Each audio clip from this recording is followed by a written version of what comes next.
اللہ رب العزت ارشاد فرماتا ہے یا ایھا الذین آمنوا ادخلوا فی السلم کافہ، اے ایمان والو اسلام میں پورے پورے داخل ہو جاؤ۔ تمہارا رنگ، تمہارا ڈھنگ، تمہارا انداز، تمہارے طور طریقے مکمل اسلامی ہونے چاہیے، تمہارے عقیدے اسلامی ہونے چاہیے، تمہارے نام اسلامی ہونے چاہیے،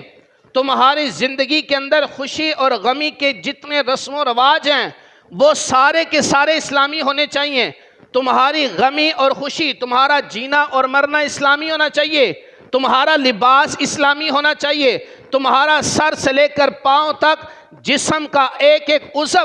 بتائے کہ آپ اسلام کو اپنانے والے ہیں، اسلام کی تعلیمات کو اختیار کرنے والے ہیں۔ تو رب تعالیٰ قرآن مجید میں فرماتا ہے اسلام میں پورے پورے داخل ہو جاؤ۔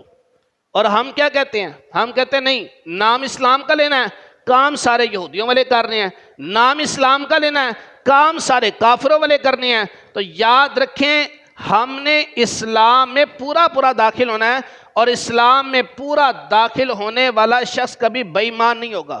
اسلام میں پورا داخل ہونے والا شخص کبھی جھوٹ نہیں بولے گا، اسلام میں پورا داخل ہونے والا شخص کبھی کسی کی برائی نہیں کرے گا، اسلام میں پورا داخل ہونے والا شخص کبھی سود نہیں کھائے گا، اسلام میں پورا داخل ہونے والا شخص کبھی جوا نہیں کھیلے گا، اسلام میں پورا داخل ہونے والا شخص کبھی بھی مخلوق کو ناراض کرنے والا کام نہیں کرے گا، اسلام میں پورا پورا داخل ہونے والا شخص کبھی بھی بے حیائی اور برے کام نہیں کرے گا، بلکہ اسلام میں پورا داخل ہونے والا اس کی زندگی کا ہر پہلو، ہر انداز، ہر سٹائل جو ہے وہ اسلام کے مطابق ہوگا۔ اسی لیے رب تعالیٰ فرماتا ہے اے ایمان والو اسلام میں پورے پورے داخل ہو جاؤ۔